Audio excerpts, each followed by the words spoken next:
말라기서 1장 10절부터 14절 말씀까지입니다. 제가 봉독합니다. 만군의 여호와가 이르노라, 너희가 내 단위에 헛되이 불사르지 못하게 하기 위하여 너희 중에 성전문을 닫을 자가 있었으면 좋겠도다. 내가 너희를 기뻐하지 아니하며 너희 손으로 드리는 것을 받지도 아니하리라. 만군의 여호와가 이르노라, 해 뜨는 곳에서부터 해 지는 곳까지의 이방 민족 중에서 내 이름이 크게 될 것이라. 각처에서 내 이름을 위하여 분향하며 깨끗한 제물을 드리리니 이는 내 이름이 이방 민족 중에서 크게 될 것임이니라. 그러나 너희는 말하기를 여호와의 상은 더러웠고 그 위에 있는 실과 곧 식물은 격렬히 여길 것이라 하여 내 이름을 더럽히는도다. 만군의 여호와가 이르노라, 너희가 또 말하기를 이 일이 얼마나 범패스러운고 하며 코웃음하고 토색한 물건과 저는 것 병든 것을 가져왔느니라. 너희가 이같이 헌물을 가져오니 내가 그것을 너희 손에서 받겠느냐? 여호와의 말이니라. 때 가운데 수컷이 있거늘 그 서원하는 일에 흠 있는 것으로 사기하여 내게 드리는 자는 저주를 받으리니 나는 큰 임금이요 내 이름은 열방 중에서 두려워하는 것이 됨이니라. 만군의 여호와의 말이니라. 아멘. 오늘은 말라기서 제4강 성전 폐쇄 경고 및 신약 시대라는 제목으로 말씀을 듣습니다. 앞선 6절부터 9절은 말라기 선지자의 두 번째 설교 전반부였습니다. 이어진 본문 10절부터 14절까지는 두 번째 설교의 중반부에 해당하는 부분입니다. 앞선 8절, 9절에서는 당시 제사장들의 죄악상과 그들이 드린 제사를 받지 않으실 것이란 천명이었습니다. 이어지는 본단락 역시 의미는 그와 동일한 메시지입니다. 이에 대한 10절부터 14절까지는 구속사적 교훈까지 여섯으로 구분이 됩니다. 첫 번째는 예루살렘 성전 폐쇄 선포입니다. 앞선 9절은 당시 제사장들이 드리는 제사와 제물을 받지 않으실 것이라는 천명이라고 그랬죠. 그런데 이어진 본문에서는 아예 제사를 드리지 못하도록 성전을 폐쇄했으면 좋겠다는 하나님의 의사 표명입니다. 이에 대한 10절은 내용을 셋으로 구분해서 살펴보겠습니다. 첫 번째는 10절 상반절에서 만군의 여호와가 이르노라, 너희가 내 단위에 헛되이 불사르지 못하게 하기 위하여 그랬습니다. 이는 하나님께서 왜 제사를 받지 않으시는지에 대한 보다 구체적인 표명입니다. 그에 대하여 하나님은 저들의 제사를 헛되이 불사르는 행위로 규정을 하셨습니다. 여기서 이 헛되이로 번역된 히브리어 흰남은 아무런 의미도 가치도 없음을 나타내는 부사입니다. 하나님께서 받지 않으시는 예배이니 헛될 수밖에 없는 것은 너무나도 당연한 거겠죠. 이사야서 1장 13절에서는 그들이 피우는 분향에 대해서 나는 가증히 여기는 바요 라고 말씀하신 바 있습니다. 본문 역시 같은 의미, 같은 뜻인데요. 하나님께서 기뻐하셔야 할 제사가 도리어 하나님께서 가증히 여기심을 말씀한 겁니다. 그렇다면 이는 그야말로 헛된 예배요, 드리지 않음만도 못한 예배라고 말할 수 있겠습니다. 그것은 하나님의 진노만을 더욱 불타오르게 할 것이기 때문인 것이죠. 두 번째는 10절 중반절에서 너희 중에 성전문을 닫을 자가 있으면 좋겠도다 그랬습니다. 차라리 제사를 드리지 못하도록 성전문을 닫았으면 좋겠다는 하나님의 의사 표명입니다. 본문은 의문사 미로 시작되는 문장입니다. 문자적으로는 너희 중에 심지어 누가 문을 닫을 것인가 라는 그런 뜻인데요. 한글 개역 성경에서는 이 미라는 단어를 성전문을 닫을 자가라고 할 때 이 자가라고 번역을 했습니다. 이 단어는 강조 부사인데요. 즉 있었으면 좋겠도다라는 의미로 번역된 감이란 단어와 상관되어 사용이 됐습니다. 따라서 본문은 도대체 성전문을 닫을 사람이 아무도 없음을 탄식하는 하나님의 심정을 반영한 표현입니다. 그리고 닫다라는 뜻으로 번역된 히브리어 웨이스코르의 기본형 사까르는 어원상 사방으로 에워싸거나 완전히 차단하는 행위를 나타내는 단어입니다. 즉 그 누구도 성전 안으로 들어가지 못하도록 성전문을 꼭꼭 걸어 잠갔으면 좋겠다는 의사 표명이 되는 거죠.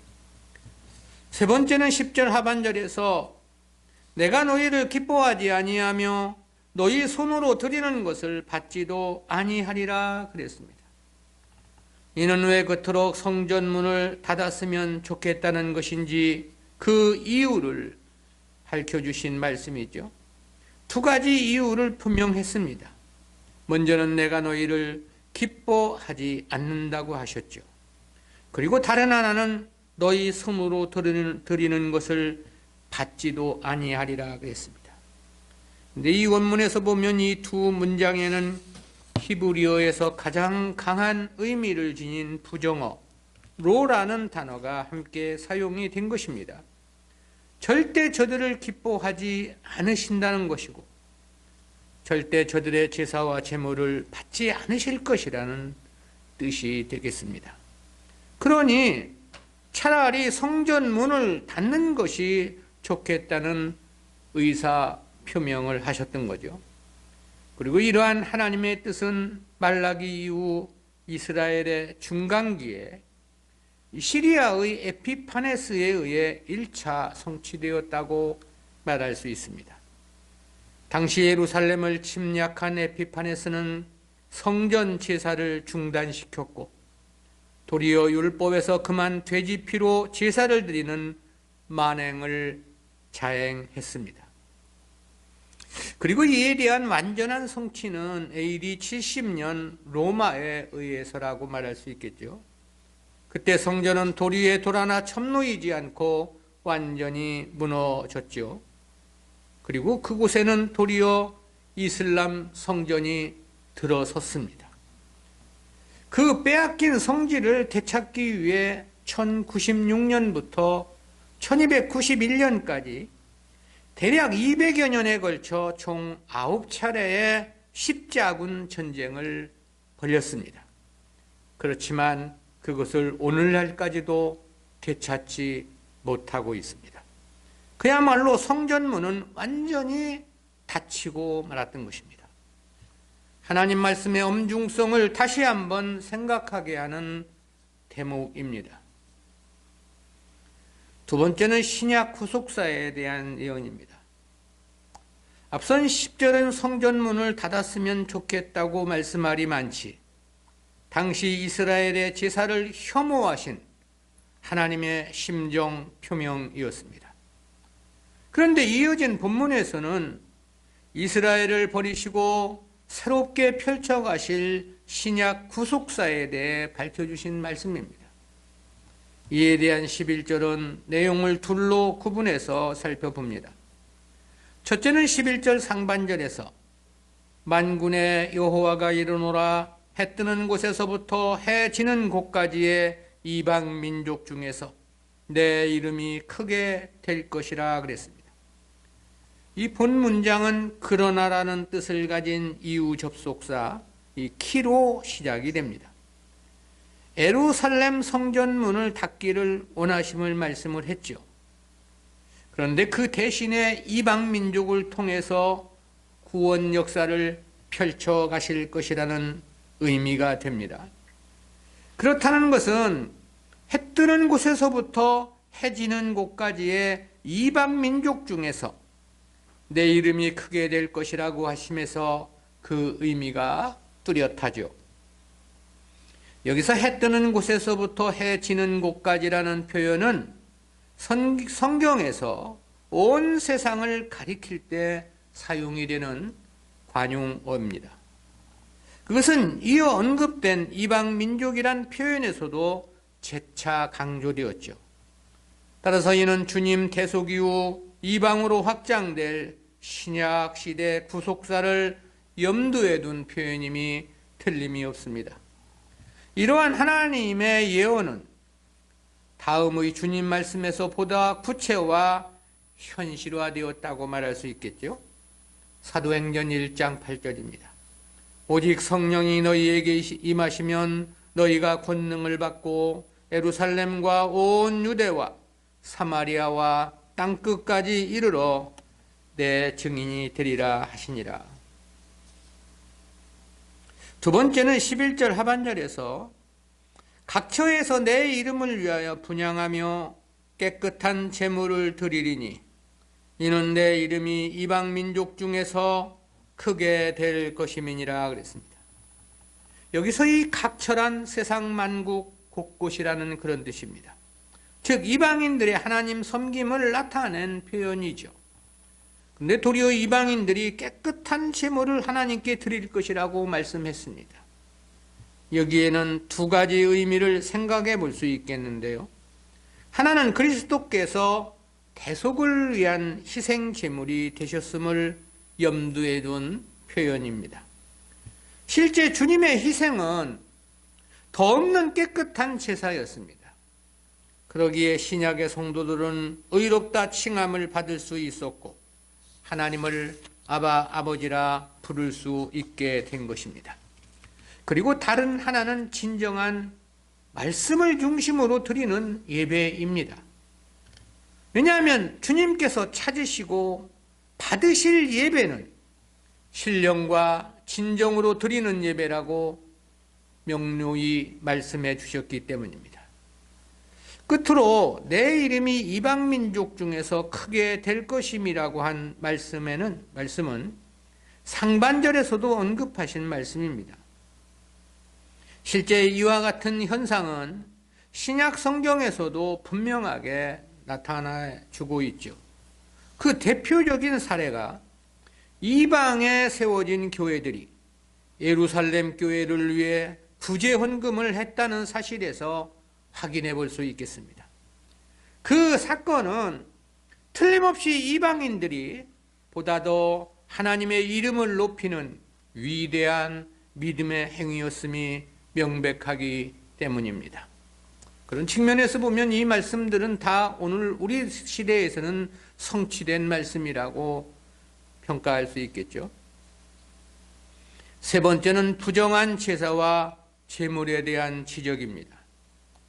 앞선 11절은 신약 구속사에 대한 예언이었습니다. 이어진 본문은 다시금 말라기 당시에 이스라엘로 돌아가 그 시대의 부정한 제사를 지적하신 말씀입니다.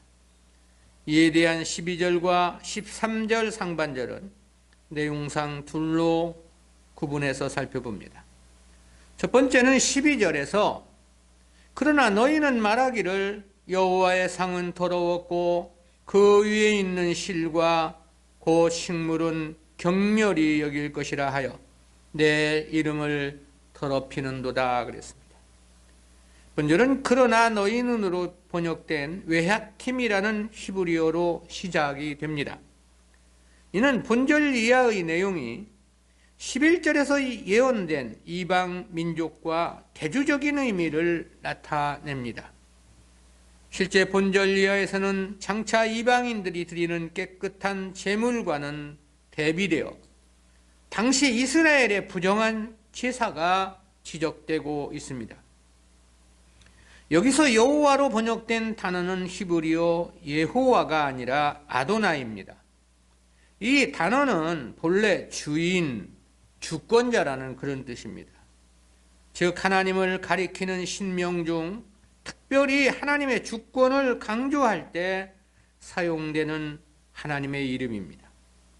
그렇다면 만유의 주가 되시는 하나님께 드리는 제사는 당연히 거룩하고 온전해야 했던 것이지요. 그런데 본문에서는 그렇지 못했음을 지적하고 계신 것입니다. 여호와의 상은 더러웠고란 하나님께 드리는 제사가 매우 불경건했다는 지적입니다. 그리고 그 위에 있는 실과 그 식물은 경멸히 여길 것이라 그랬습니다. 이는 하나님께 드려진 소제물을 가리킨 표현으로서 제물을 매우 가볍게 취급하고 소홀히 여겼다는 그런 뜻입니다.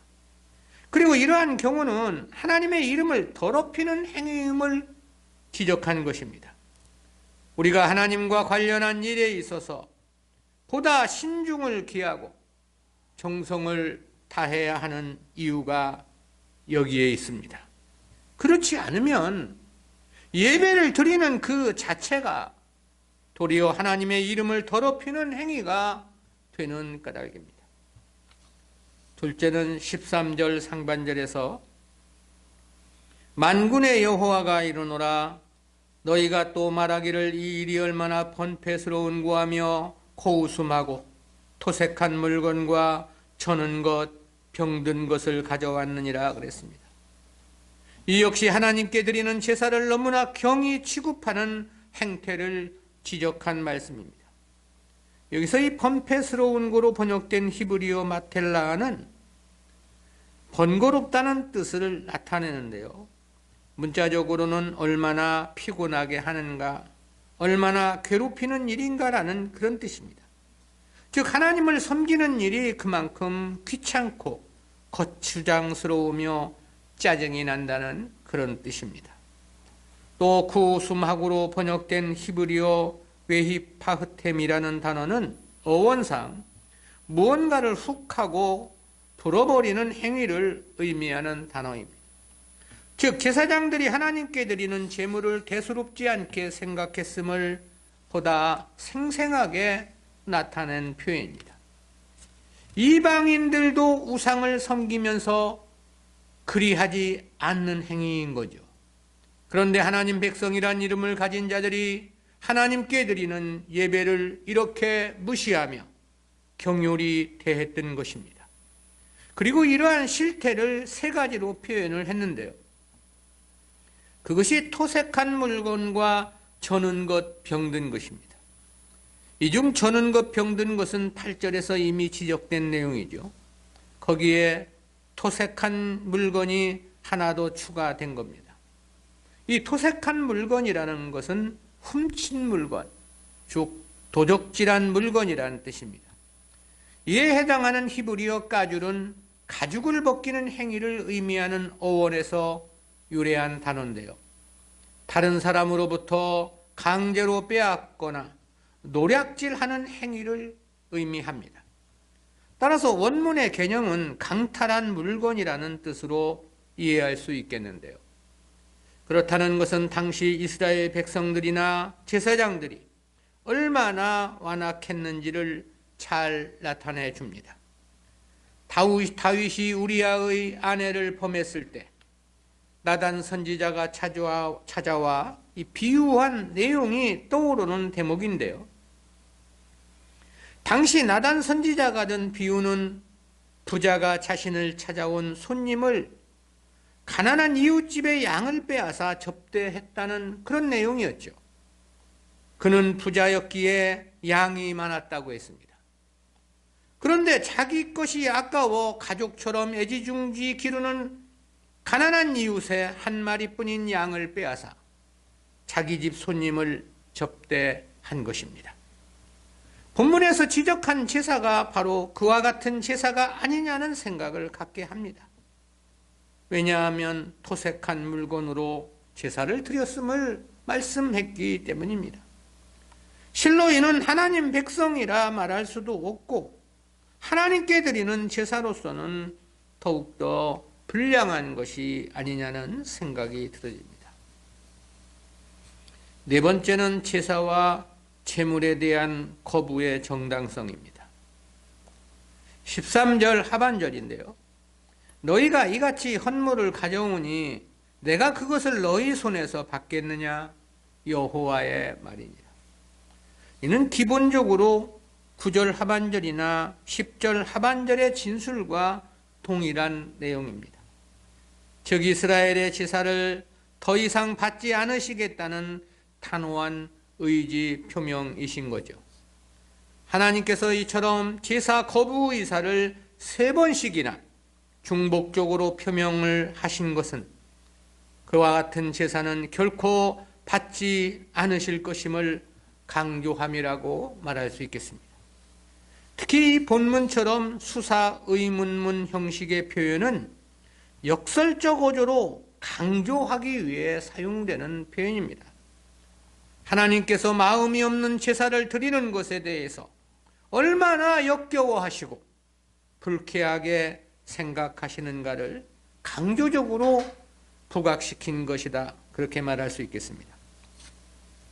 5번째는 이스라엘을 향하신 하나님의 저주 선언입니다. 이에 대한 14절은 내용을 둘로 구분해서 살펴보겠습니다. 첫 번째는 14절 상반절에서 때 가운데 수컷이 끈을 그 서원하는 일에 흠 있는 것으로 사기하여 내게 드리는 자는 저주를 받으리니 그랬습니다. 구약시대 레위기 제사법에 따른 규정을 간략하게 살펴보면 이렇습니다. 먼저 화목제 제물의 경우 수컷이나 암컷 가운데 흠 없는 것으로 드리도록 규정되어 있습니다. 두 번째로 속건제의 경우는 오직 암컷 가운데 흠 없는 것을 드리도록 규정했는데 그것은 서원제의 경우도 역시 마찬가지입니다. 고대 근동에서 목축업을 하는 농부들에게 보다 가치 있는 동물은 암컷이었습니다. 번식을 많이 하기 위해서는 수컷은 소수이면 좋겠지만 암컷은 많을수록 좋았던 거죠. 또한 암컷은 사람이 먹는 우유도 제공하고 가축의 어린 새끼들을 키우는데 절대적으로 필요했던 것입니다. 근데 이처럼 암컷을 제물로 드려야 하는 경우 이 속죄와 관련된 제사에 명명된 것이었습니다. 이는 죄를 지을 경우 그만큼 손해가 크다는 사실을 암시함이라고 말할 수 있겠습니다. 세 번째는 화목제의 경우는 자원에서 드리는 제사였습니다. 때문에 자신의 신앙 정도에 따라 수컷을 드릴 수도 있었고 암컷을 드릴 수도 있었습니다. 그리고 나머지의 모든 제사에는 수컷으로 드리도록 규정되어 있습니다. 이처럼 다른 모든 제사에 수컷을 드리도록 한 규정은 하나님께서 백성들을 특별히 배려하신 것이라고 말할 수 있겠습니다. 그런데 모든 제사에서 공통적인 것 하나는 흠없는 완전한 제물이어야 한다는 사실입니다. 본문에서 언급된 서원제 제물 역시 마찬가지입니다. 그런데 당시 이스라엘 백성들은 마치 자신의 가축 중에 좋은 수컷이 없는 것처럼 속이고 흠 있는 것을 제물로 드렸던 거죠. 본래 이 수컷이 암컷보다 가치가 떨어지는 가축이었다고 그랬죠. 그렇지만 최상의 건강 상태를 유지하는 수컷은 보다 좋은 종자를 얻기 위해 꼭 필요했습니다. 그러기에 이스라엘 백성들은 그것이 아까워서 흠이 많고 열등한 수컷을 자기 가축 가운데 최상의 것이라고 속이며 제물을 드렸던 거죠. 그러기에 하나님은 이에 대해서 사기하여 드린 거라고 그렇게 지적을 하신 것입니다. 그리고 그런 자들에 대하여 저주를 받을 것을 선포하신 것입니다. 본절 14절은 저주하여로 번역된 히브리어 웨아루르라는 단어로 시작이 됩니다. 저주를 강조한 문장인 거죠. 이 단어의 기본형 아라르는 수동태 분사형으로서 하나님의 주권에 의해 계속해서 저주를 당하게 될 것이라는 사실을 강조하는 것입니다. 제사를 드리는 자의 입장에서는 하나님의 은혜와 축복을 기대하겠죠. 그러나 잘못된 제사는 도리어 저주를 받게 될 것이라는 그런 말씀입니다. 두 번째는 14절 하반절에서 나는 큰 임금이요 내 이름은 열방 중에서 두려워하는 것이 됨이니라 만군의 여호와의 말이니라 그랬습니다. 본문은 이유 접속사 키로 시작되어서 왜 하나님께 제물을 드리고도 저주를 받는 것인지 그 이유를 설명한 문장입니다. 그 이유에 대해 하나님은 큰 임금이기 때문이라고 말씀했습니다.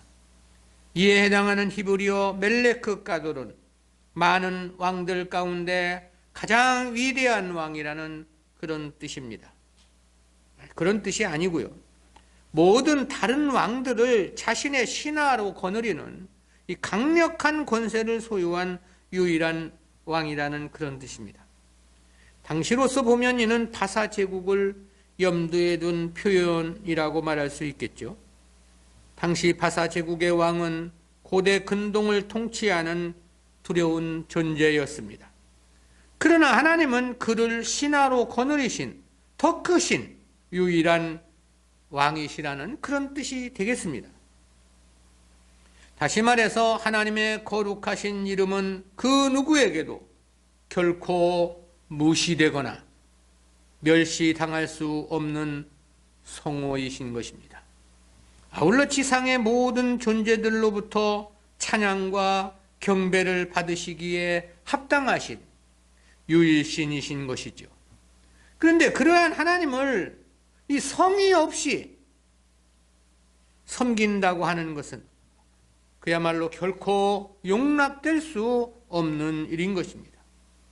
그러므로 결과는 제사를 드리고도 저주를 받을 수밖에 없음을 천명하신 것이죠. 우리는 이와 같은 말씀을 통해서 두 가지 구속사적인 교훈을 생각해 봅니다. 첫 번째로 잘못된 교회는 차라리 없는 것이 더 낫다는 교훈입니다. 그것은 잘못된 제사를 드리지 못하도록 성전 문을 닫을 것이라고 하신 말씀 속에 함유되어 있는 교훈입니다. 하나님은 10절 상반절에서 만군의 여호와가 이르노라 너희가 내 단 위에 헛되이 불사르지 못하게 하기 위하여 너희 중에 성전 문을 닫을 자가 있었으면 좋겠도다 라고 말씀했습니다. 잘못된 제사 드림을 도저히 참아 볼 수 없다는 의지 표명이신 거죠. 이 당시의 성전은 하나님의 명하심에 의해서 바벨론 포로 귀환민들이 어렵게 재건한 성전이었습니다. 당시 바벨론 포로 귀환민들이 성전 재건을 시작한 시점은 정확히 BC 536년이었습니다. 그리고 성전 재건이 16년 동안 중단되었을 때 하나님은 학개와 스가랴 선지자를 통해서 성전 재건을 강력하게 촉구하셨지요. 그로 인해 다시 성전 재건에 돌입을 하게 되었고 4년 만에 성전이 완공되었습니다. 그 완공 시점이 BC 516년이었습니다. 그리고 구약의 마지막 역사서인 느헤미야서의 끝부분은 느헤미야가 마지막으로 개혁을 단행했던 BC 430년 정도가 됩니다. 그러니까 본문의 시점은 성전이 완공된 지 대략 75년이 흐른 시점이 되겠습니다. 느헤미야가 마지막 개혁을 통해서 성전 제사를 재정비했던 때로 치면 10년도 채 되지 않는 시점이라고 말할 수 있겠습니다. 그런데 하나님은 지금 이스라엘이 드리는 제사를 받고 싶지 않아서 성전문을 닫았으면 좋겠다는 의사를 표명하신 것입니다. 하나님에 대한 바른 섬김이 아니라면 차라리 그런 것은 행치 않는 것이 낫다는 의사 표명이신 거죠. 그리고 그런 정도라면 그러한 성전 역시 차라리 없는 것이 낫겠다는 의사 표명이기도 합니다. 왜냐하면 제사를 못 드리게 성전문을 닫겠다는 것은 그와 같은 성전은 없는 것이 낫다는 분명한 의사 표명이기 때문에 그렇습니다.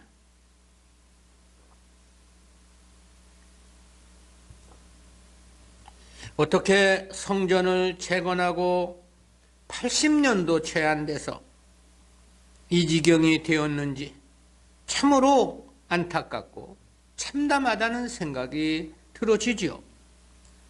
이러한 경우에 대해서 이사야 선지자도 그렇게 하나님의 말씀을 대언한 바 있습니다. 이사야서 1장 13절 14절입니다. 헛된 재물을 다시 가져오지 말라. 분향은 나의 가증이 여기는 바요. 월삭과 안식일과 대회로 모이는 것도 그러하니 성회와 아울러 악을 행하는 것을 내가 견디지 못하겠노라. 내 마음이 너희의 월삭과 정한 절기를 싫어하나니 그것이 내게 무거운 짐이라 내가 지기에 곤비하였느니라. 주님께서도 그렇게 말씀하신 바 있죠. 마태복음 21장 13절입니다. 저희에게 이르시되 기록된 바 내 집은 기도하는 집이라 일컬음을 받으리라 하였거늘 너희는 강도의 구려를 만드는도다 하시니라. 주님은 다시 그런 말씀도 하셨습니다. 마가복음 13장 2절입니다. 예수께서 이르시되 네가 이 큰 건물들을 보느냐 돌 하나도 돌 위에 남지 않고 다 무너뜨려지리라 하시니라. 또 그렇게 말씀하셨습니다. 마태복음 23장 13절입니다. 화 있을진저 외식하는 서기관들과 바리새인들이여 너희는 천국문을 사람들 앞에서 닫고 너희도 들어가지 않고 들어가려 하는 자도 들어가지 못하게 하는도다. 이어진 15절에서는 그렇게 말씀하셨습니다. 화 있을진저 외식하는 서기관들과 바리새인들이여 너희는 교인 하나를 얻기 위하여 바다와 육지를 두루 다니다가 생기면 너희보다 배나 더 지옥 자식이 되게 하는도다. 한마디로 잘못된 교회는 차라리 없는 것이 낫다는 분명한 의사 표명입니다. 교회라고 다 교회는 아닌 것입니다. 예배를 드린다 해서 다 예배는 아닌 것입니다. 교회가 많다 하여 좋은 것만은 아닌 것이고요.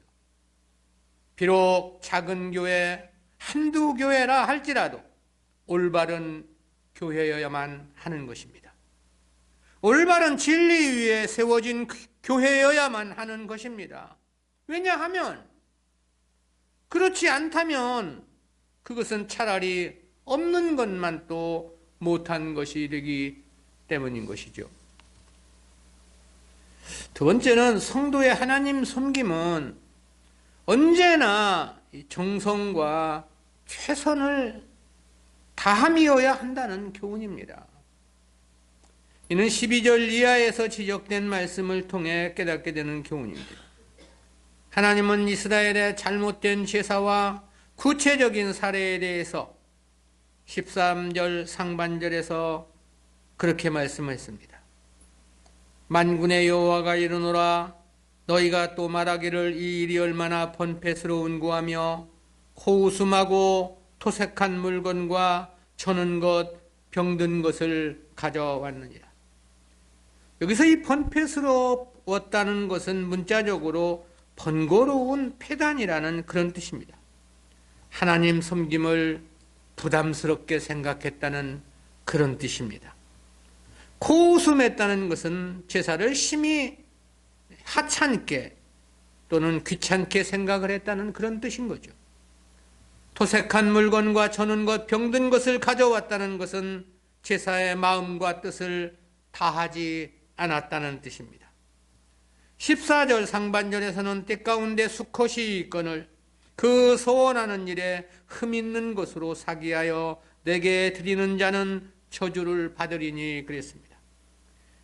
역시 의미는 똑같습니다. 근데 이러한 제사에 대해서 하나님은 12절 하반절에서 내 이름을 더럽히는도다 라고 말씀했습니다. 제사를 드리지 않았기에 책망을 하신 것이 아니죠. 제물을 드리지 않았기에 책망하신 거 아십니다. 드리기는 했지만 마음과 뜻을 다하지 않은 제사를 지적하심인 것입니다. 정성과 성의를 다하지 않았다는 것을 책망하신 것이죠. 그러기에 13절 하반절에서는 너희가 이 같은 헌물을 가져오니 내가 그것을 너희 손에서 받겠느냐 여호와의 말이니라 그랬습니다. 하나님께서 그와 같은 제사는 불쾌하게 생각하신다는 것입니다. 그런 제사는 하나님께서 역겨워 하신다는 뜻이기도 합니다. 때문에 14절에서는 그렇게 제사를 드리는 자들을 향해 저주를 받을 것이라고 말씀하셨죠. 한마디로 드리는 것 자체가 중요한 것이 아니라는 뜻입니다. 얼마나 많은 것을 드렸느냐는 것 역시 중요한 것이 아닙니다. 어떤 마음, 어떤 자세, 얼마나 정성을 다했는가가 중요함을 말씀하고 있는 거죠. 이러한 믿음의 원리에 대해서 주님께서 주신 교훈 가운데 이 대표적인 것이 마태복음 20장 1절부터 16절에 포도원 일꾼 비유죠. 거기 보면 이른 아침부터 포도원에 들어와 일을 한 일꾼들이 있었습니다. 그리고 제3시, 제6시, 제9시 맨 마지막에 들어온 자는 11시에 들어왔다고 그랬습니다. 포도원에 가장 일찍 들어온 자와 가장 늦게 들어온 자의 시간 차이는 정확하게 11시간의 차이가 납니다. 그런데 주님은 결론에서 그렇게 말씀을 하시죠. 마태복음 20장 16절입니다.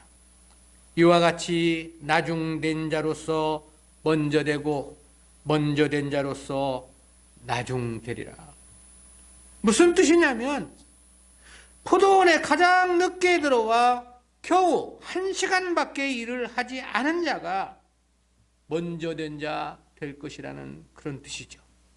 어떻게 그럴 수가 있을까? 그것이 바로 본문에서 주시는 답변입니다.